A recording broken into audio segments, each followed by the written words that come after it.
Oloogbe Sheikh Muyideen Ajani Bello Oniwaasi Agbaye tó láyà bíi Kiniun.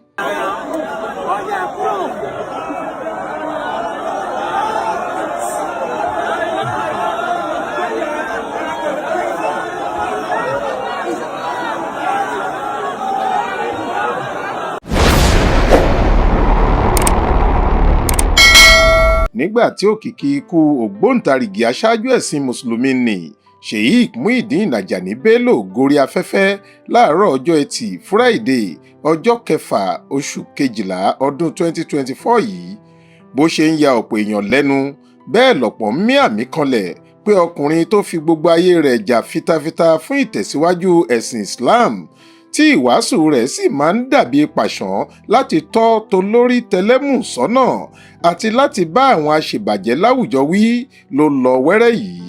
Ọ̀pọ̀ àwọn tó súnmọ́ bàbá àgbàlagbà náà ni wọ́n ròyìn rẹ̀ gẹ́gẹ́ bí afẹ́dàfẹ́re àti ẹlẹ́yinjú àánú tó máa ń jà fún ẹ̀tọ́ ọmọnìyàn àti ìgbáyégbádùn aráàlú nígbà gbogbo. Ọ̀kan lára àwọn tó ròyìn bàbá náà dáadáa ni ìlú mọ̀ọ́ká ajàfẹ́tọ̀ọ́ ọmọnìyàn àti ajìjàǹgbara ilẹ̀ Yorùbá ni olóyè Sunday Májàsọ́lá Adéyẹmọ tí ọ̀pọ̀ èèyàn mọ̀ sí Sunday Ìgbòho tàbí Ìgbòho Òòṣà.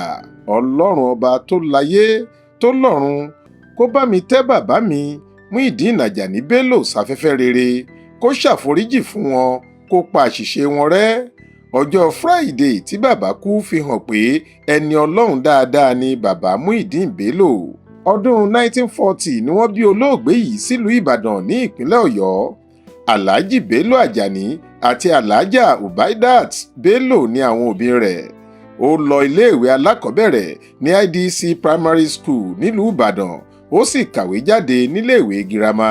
Àmọ́ látìgbà tó ti wà ní màjèṣín kó tó lọ iléèwé primary ló ti nífẹ̀ẹ́ ẹ̀sìn Islam kò sì tí ì pé ọmọ ọdún mẹ́wàá tó ti ń ṣe wáàsí lásìkò ààwẹ̀. Lẹ́yìn iléèwé girama Muyideen Bello kẹ́kọ̀ọ́ ìmọ̀ èdè Lárúbáwá àti ẹ̀sìn Islam níléèwé Madul Arabic School lọ́dún 1963 sí 1967. Ó gboyè Arabic àti Islamic Theology. Sheikh Bello ṣiṣẹ́ olùkọ́ni láwọn iléèwé ìjọba ní ìpínlẹ̀ Ọ̀yọ́, Ògùn àti Kánò. Ó tún ṣiṣẹ́ tíṣà níléèwé girama Ansarudeen College tó wà nílùú Ṣakí níbi tó ti kọ́ àwọn akẹ́kọ̀ọ́ ní ìmọ̀ nípa ìṣẹ̀dá ìyẹn biology àti ti ẹ̀sìn Islam. Nígbà tó yá bàbá fi iṣẹ́ tíṣà sílẹ̀ ó sì gbájúmọ́ kíkọ́ni lẹ́kọ̀ọ́ ẹ̀sìn èyí tó túbọ̀ sọ ọ́ di gbajúmọ̀ káàkiri àgbáyé. Òun ló wà nípò míṣọ́nà fún Ansarudeen Society of Nigeria. Ẹgbẹ́ yìí ló sì lérò lẹ́yìn jùlọ nínú ẹ̀sìn Islam lórílẹ̀‐èdè Nàìjíríà.